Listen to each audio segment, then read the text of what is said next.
So obviously we're going to be priming up the enemies with the Kuvanukor so we can get as much damage as possible. That was 100 million with only a 2x combo multiplier and not even a full Vex armor buff. But what happens if I do it again? Prime up those enemies again and then throw out the Zaw one more time? God damn, that looked like 400 million.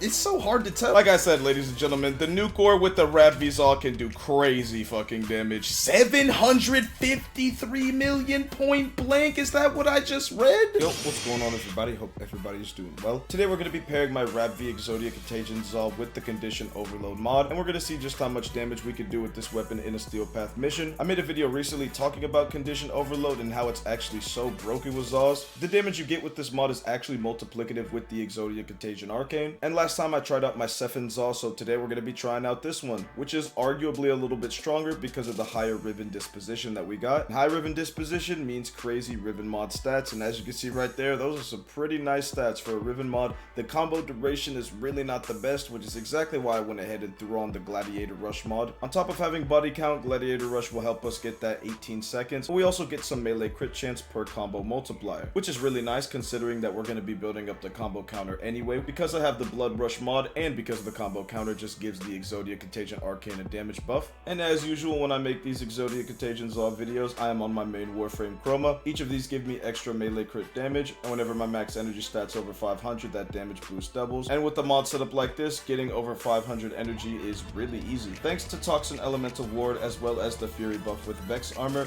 we actually have 2 multiplicative damage buffs for the Exodia Contagion Zaw. On top of that, I also have the Vigorous Swap mod for a total of 4 multiplicative damage buffs. So needless to say, we're going to be doing some crazy damage with the Zaw, especially because I also have the Matarai Operator School on, so I can use that Void Strike skill to get a 1000% damage buff for 8 seconds. And yeah, ladies and gentlemen, with all that being said, I think it's time we go ahead and test this build out in a Steel Path mission. I think I'm going to load into a Conjunction Survival on Lua. So obviously we're going to be priming up the enemies with the Kuvanukor so we can get as much damage as possible. That was 100 million with only a 2x combo multiplier and not even a full Vex armor buff. Yeah, the damage is already looking beautiful. Use the Kuvanukor, prime up these enemies, and bink, all that damage. Couldn't even see it. It looked so beautiful. I made a video recently as well talking about the Kuvanukor and how it's an absolute amazing primer weapon, especially when you have a melee weapon with the Condition Overload mod. When you have the Blood Rush mod on your Exodia Contagion Zaw, it is very easy to hit those red crits, especially when you have a really good Riven that actually has crit chance.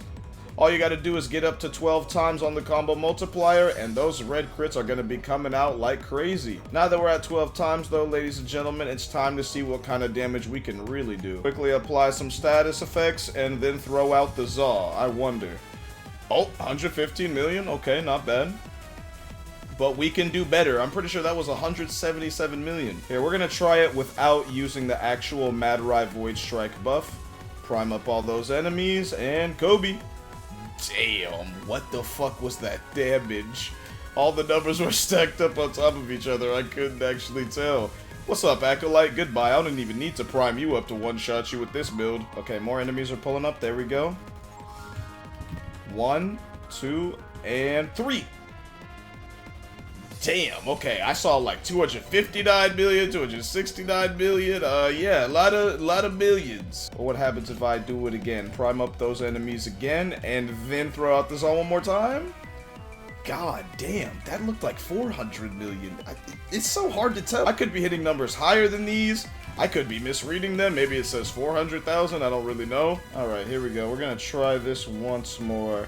Move these enemies out the way real quick. Primer up those enemies. Activate Void Strike. 1, 2, and 3. Can we get some good damage? Damn! Dude, it's so hard to see. Maybe I'll have to move spots or something because I can't even see the damage with all these numbers, man. Would you look at that, ladies and gentlemen? An Acolyte. I don't even need to prime up the Acolyte to kill it in one shot. Man. Acolytes are no threat at all with a build like this. 358 million point blank is crazy. That was without all my abilities active, and that was without the Void Strike bonus. That's fucking crazy. Alright, ladies and gentlemen, I think it's time we try this once again. Reactivate all my abilities, prime up these enemies, activate Void Strike. 1, 2, and Kobe. damn. Okay, that's a lot of fucking damage, but it's still a little hard to actually read. I think it's time we actually refresh the Vex armor buff. Alright, ladies and gentlemen, there we go. God damn, how much damage was that? I'm gonna apply all the status that I can with the Kuvanukor. Activate Void Strike. 1, 2, and 3! I missed. Okay, that's sick. Prime up these enemies with the Kuvanukor. Void Strike. 1, 2, and 3! Come on. Ooh, 927 million. I think I saw a billion in there as well. Crazy fucking damage. Like I said, ladies and gentlemen, the Nukor with the Rabvee Zaws can do crazy fucking damage. 753 million point blank. Is that what I just read? That was without the 30-meter bonus. Holy shit. You love to see it, honestly. That is fucking amazing. Void Strike. 1, 2, and Kobe. Yeah, lots of damage. Oh man, but no matter how much I can't read the amount of damage I do, I know it's quite a lot, and it's always so satisfying every time. Another 100 million point blank right there. Damn, a 350 million point blank right there, you know what I'm saying? It's just easy to hit the 100 mils with this build, and then a billion right there. Okay, dude, I have to keep going until I get a negative number. Alright, let's see what happens if I try now, ladies and gentlemen. Prime up all these enemies right here. There we go. Void Strike. 1, 2, and Kobe. Damn. Oh, I saw a negative. Nice. Let's go, dude. That was fucking awesome. This build is so amazing, dude. Seeing all the big numbers with an Exodia Contagion Zaw just hits so different, especially when you know the method to actually hit these big damage numbers. Oh, but would you look at that, ladies and gentlemen, our combo counter is run out, and we've been here for about 15 minutes, so I think I'm gonna go ahead and call it there. And the best part is, you can do so much damage without Condition Overload, but when you add Condition Overload and a primer, the damage just skyrockets. You get much more consistent high numbers compared to a bunch of random high numbers. It's really nice. And yeah, guys, that's pretty much gonna be it for this video. Let me know what you guys think of the Rabvee Zaws paired with Condition Overload and a primer. As you can see, the damage is fucking insane. And even though it is a little bit of setup at the end of the day, if you're looking specifically to get those high numbers, it is a really fun build. Could you imagine if I had teammates? Oh man, the damage would be insane. Before this video ends, real quick, just wanted to say thank you guys so much for all the support on the channel. And yeah, guys, that's gonna be it for me. Keep your head up, stay positive, and with that being said, thanks for watching.